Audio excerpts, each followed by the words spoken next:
chaos unfolding in LA is sending shockwaves across the globe. Our very own US correspondent Lauren Tomasi was caught up in the mayhem, shot with a rubber bullet. Take a look. I heard about this. Hours of standing off, this situation has now rapidly deteriorated. The LAPD moving in on horseback, firing rubber bullets at protesters, moving them on through the heart of LA. You just shut the You okay? Like, for example, when the BBC reported this as reporter caught in the crossfire, that wasn't because the BBC reporter was stupid. That was because they're a liar. I'm good. Doesn't matter how many times you watch it, right? Lauren joins us live now from LA. Lauren, I mean, I think we were all so shocked and so deeply troubled by what happened to you yesterday. How are you feeling this morning? Morning, Sarah and Carlos. I'm good, thank you. I have a bit of a bloody big old bruise. Did he think they stopped filming? No, police officers just correctly assume they'll never get in trouble for doing stuff like this. And it's a little bit sore, but I am all okay, thank you. Hey, can you talk us through just, you know, it was obviously, it's been a big couple of days, but it seemed to me that escalated. And talk us about to what happened before and then during it after. Yeah, I mean, we were reporting on the Today Show all morning the situation on the ground in downtown LA. My cameraman Jimmy and I had started by that detention centre in downtown LA, and there was, you know, a few skirmishes here and there and a little bit of chaos moments as we went throughout the morning, but it was about 5 o'clock local time when there were suddenly just thousands of protesters on the streets of downtown LA, and we felt that presence of the LAPD and law enforcement really ramp up. Jimmy and I went live. We were doing a cross into the program, and police started pushing their way up the street. They'd begun firing tear gas canisters and those rubber bullets, and we moved onto the sidewalk and really tried to stay out of the way. What you saw, that report, was at the end of that live cross. We'd moved off to the side of the road. We were at the side of police. I had my back to those LAPD officers. I was really focused on the camera and, you know, finishing that report, telling what was happening. Yeah, and I got hit. Jimmy scooped me up and we made our way out of there as quickly as possible. It got hit. Of a shock. Oh, I mean, it's a tremendous shock, Lauren, and you were just doing your job, right? And we've been in awe of your coverage for the past few days and how incredibly difficult those circumstances are for you. We know it was tense. I mean, those circumstances that you found yourselves in for that report specifically seemed to be somewhat calmer, and then all of a sudden, you know, he turned and fired at you. It just seems so out of place and so bizarre. Have you managed to, has there been any explanation? Have you been able to sort of gain any intel on how that happened, why that happened?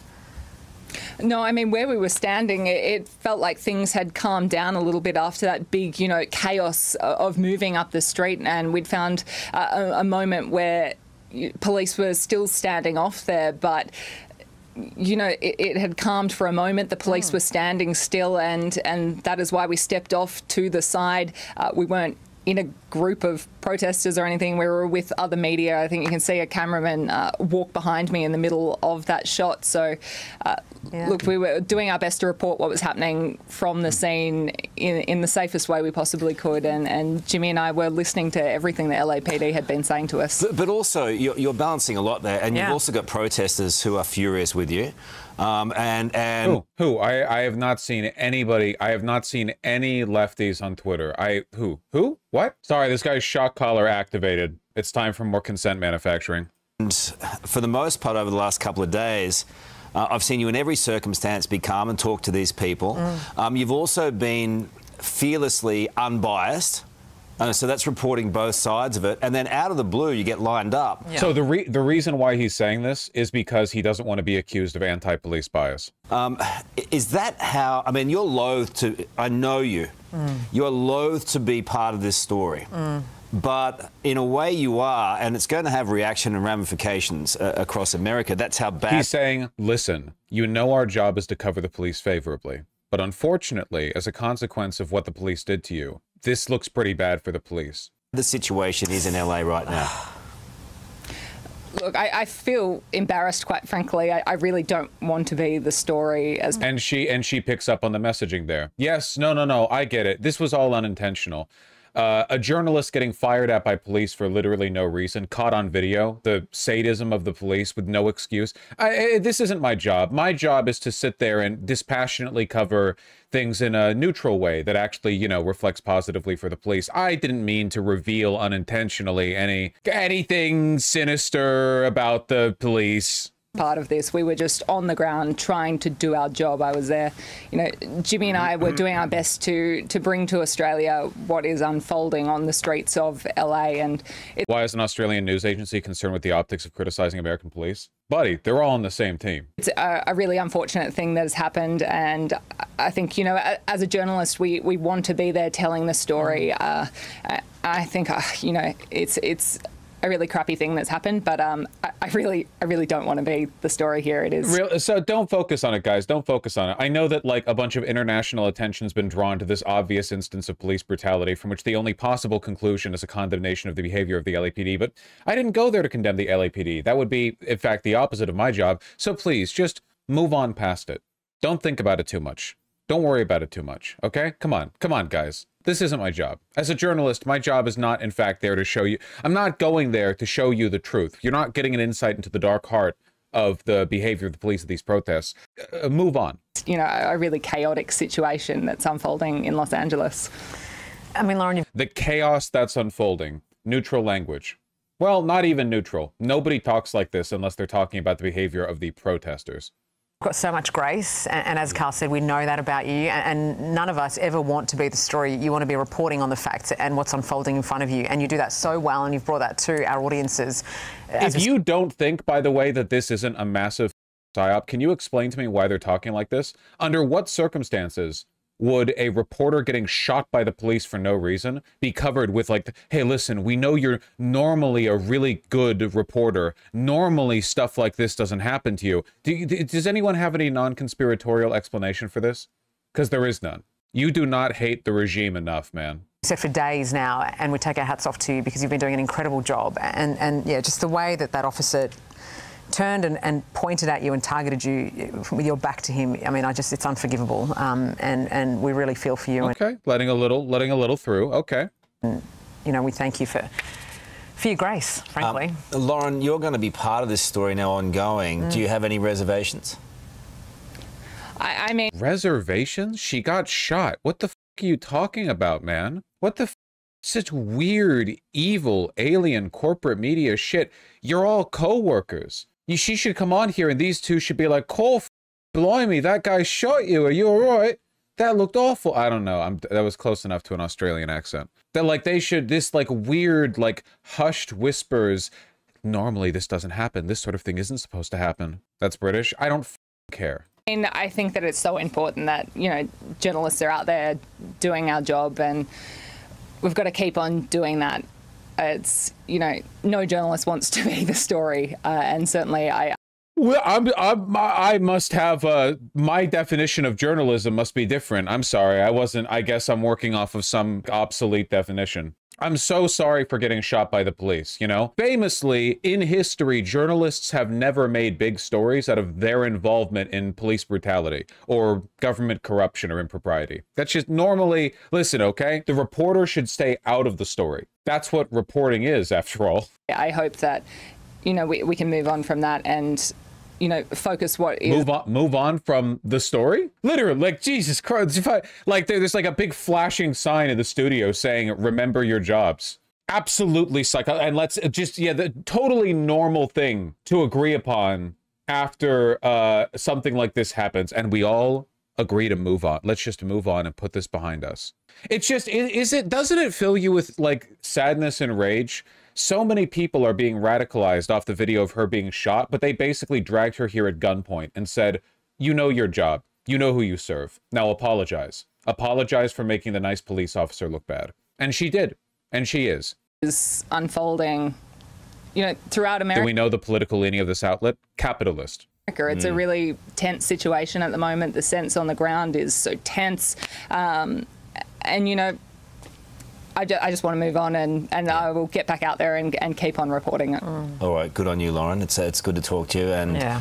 Look, speak for yourself when you say you don't want a bit of story. This is more to do with journalistic integrity than anything else. I've worked in Know with PJs for years, and I completely understand where she's coming through. She doesn't want to be the story. I get it. No, this is journalistic malpractice that in a real sane world would lead to her being fired and working at a TJ Maxx. Absolutely not. As a journalist, your job is to expose the truth. Your job is to reveal information. Your job is not to be one of like drone number 7,000 sent to a scene of civil unrest so you can give the same terse, teeth clenched, fake neutrality tone that you give all police interactions while watching like the door close on democracy in America. Something actually happens that drives real attention both to your outlet and to you as a reporter. And what do? You sit there and apologize like a good little dog while your co-anchors say, well, you know, just normally you're a good one. Like normally things don't happen to you that reveal how bad the police are. It's okay. She'll be better next time. Jesus Christ. Journalism really is dead. You know, happy to be the story. Any day of the week. Guys, I do have to tell you, though, I've had some lovely people reach out, and one of the phone calls I didn't expect to get today was actually from the Italian consulate. Ciao, Lauren. Tomasi, you might have gathered, is actually an Italian name. And yeah, so the Italians have checked in on me, which was a really lovely moment. So. That's great. Was he asking if you were single or something? No, you know the Italians, they always see an angle. Oh, that's I appreciate a bit of personality being injected when it comes to ethnic stereotyping. That's not a joke, I do. No sense of humor about the whole, like, cops firing at the protester. Interesting. It's almost like they're looking for a moment of levity after a tense situation that they were forced by management to navigate in a way that seemed inhuman. Seriously, just basic psychology here. Italian? Sexual harassment. Haha. They're trying to break the tension. They know they've got a gun to their temple. He offered you some tiramisu at the very least. Asking me out for some pasta. Oh, yeah, there you go. Hey, job well done. Just basic read. Basic read. This station isn't owned by Murdoch, but it's owned by another billionaire asshole, James Packer. It's not even about who owns it. Like, that's like a top-level reading. Basically, all media in the West is like this, with very few exceptions. Local, national, whether or not it's directly owned by Murdoch or whatever, I mean, that's a giveaway, right? That's a dead tell. But, like, even if they're not owned by private equity or some, like, mega conglomerate that eats up all of these smaller channels, you know?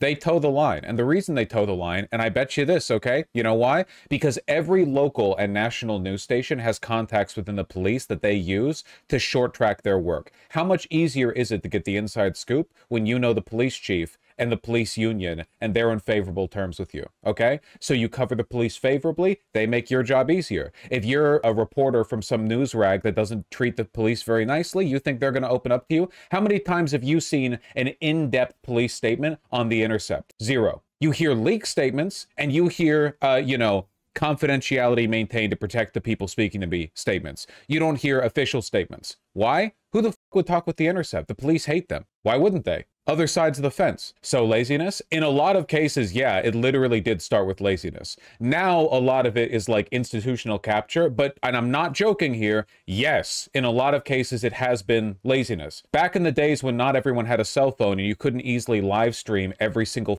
crime that's happening in Los Angeles, it was actually pretty difficult to get the insider scoop on a crime without talking to the police. Imagine it's the 1960s, the 1970s, or the 80s when crime really started picking up. You know, crack epidemic? How are you going to get any information without talking to the police? You would better talk about them favorably. Talk favorably about our boys in blue who are fighting out there on the front lines against crack and blacks. And if you don't, you're not getting any intel. You're not getting any stories. Most leftist paper in Los Angeles reporting on the news of the day. We weren't let within 3 blocks of the incident, but it looked pretty scary from a distance. Anyway, Reagan and goodbye. Meanwhile, the mainstream newspapers that know how to play nice with the police are getting all the information they want. Favorable info. They're getting insider info. They're getting insights. They're getting exclusive reports. Yeah, a lot of it genuinely did start with laziness, not even ideological capture. Believe it or not, 100 years ago, local newspapers were very often pretty antagonistic to the mayor, to the police. CNN was detained during last night's protest. No, they weren't. A CNN reporter was moved 100 feet down the block. The police officer did so by saying you're detained and grabbing him by the arm, but the police officer did that because police officers are